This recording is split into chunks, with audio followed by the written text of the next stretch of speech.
So much to say about him, I know so little by comparison. Evan Yisrael means a rock of Israel. We're talking about a person of great intellect who has written books on Jewish mysticism, religious thought, sociology, philosophy. They've been translated into almost every language you can name: Hebrew, Russian, Italian, French, Japanese. Several years ago, Ronnie gave me a book, Pirkei Avos, in Japanese. I thought I'd be able to add it to my selection from which I base my shiurim. It didn't work. Dutch, Italian. This is a person of huge proportions. So let me put it into perspective that I hope you can appreciate as I thought of it this morning. Kadosh Baruch Hu, God has granted me the ability and the very great fortune to be able to learn from very special people during the course of my lifetime. People who are recognized as Gedolei Yisrael, Rav Soloveitchik Zatzal, Ruderman, Weinberg. Talking a little bit of the Moshe Feitzer, of Yaakov Kamenetsky. But it's an interesting thing that not for any of the above was there ever declared a global day of learning, which indeed very much sets aside Rabbi Steinsaltz as being in his own class. Several weeks ago when Ronnie Figder, and I were discussing this wonderful day, we thought to ourselves, Baruch Hashem and Mizrahi, every day is a global day for Mizrahi of learning. Shabbos is a week in our Beit Midrash and in Beit Yehuda and Beit Torah. So how do we mark this as a special occasion? I thought to myself, there's only personally speak about the individual who's being feted today, and that's none other than Ronnie Goldschlager.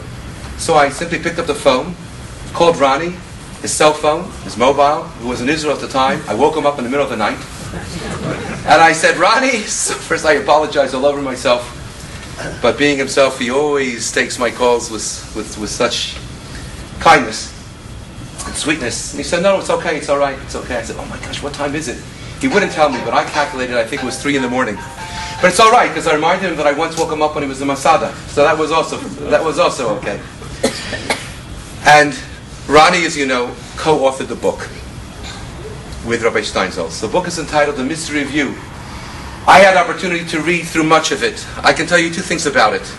Number 1, Ronnie, in his own essays, speaks about the journey of himself that I believe is really the journey of every man, trying to come in touch base with himself, with his Yetzer HaTov, with his Yetzer Hara, to discover what happiness is really all about in the context of oneself as an individual vis-a-vis the community and one's family, with a sense of inclusivity that embraces mankind, not only Judaism and the Jewish community at large.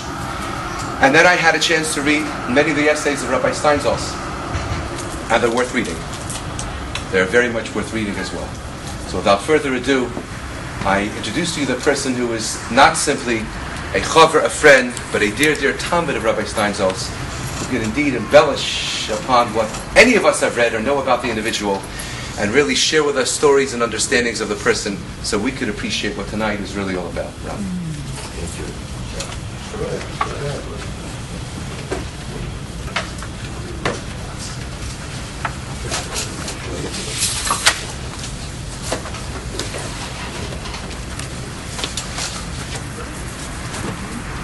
Thank you, Rabbi. Good evening, everybody. Erev Tov, Chodesh Tov, and Shavua Tov. Thank you for inviting me to say a few words tonight about the Global Day of Learning and also about Rav Steinsaltz. I wanted to start off by saying a few things about Rav Steinsaltz and things about the Global Day of Learning, and then possibly share a few of my own thoughts about learning. Rav Steinsaltz. Who is Rav Steinsaltz? What is his background? And what does he stand for? About a month ago, it was Rosh Chodesh Cheshvan, it was Shabbat Parashat Noach, and I was fortunate I was in Yerushalayim, and I spent a lot of time with Rav Steinsaltz when we were walking and we were talking about tonight. He asked me to send all of you his Drishat Shalom, his best regards, and he told me one thing. He said, if I'm here, you're not allowed to say anything about me at all. He said, if I'm not here, you can say whatever you like. So I'd just like to share a few thoughts about Rav Steinsaltz. Who is he? When he was born, his name was Adin. He was given the name by his parents, Adin ben Rivka Leah. He was born to a non-observant family in Yerushalayim. When he went to school, he was a naughty little boy. He's got this beautiful twinkle in his eye today, and he puffs in his pipe, and you can see he's got a beautiful personality. And he was running away from school, and he wasn't such, according to the teachers, a good student, which is part of the foundation of Rabbi Steinsaltz in terms of learning and in terms of the inspiration which people get.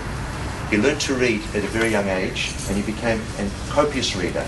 He read everything that he could find, everything, whether it was science, mathematics, biology, philosophy, whether it was about religions, whether it was about cultures, literature, everything and anything.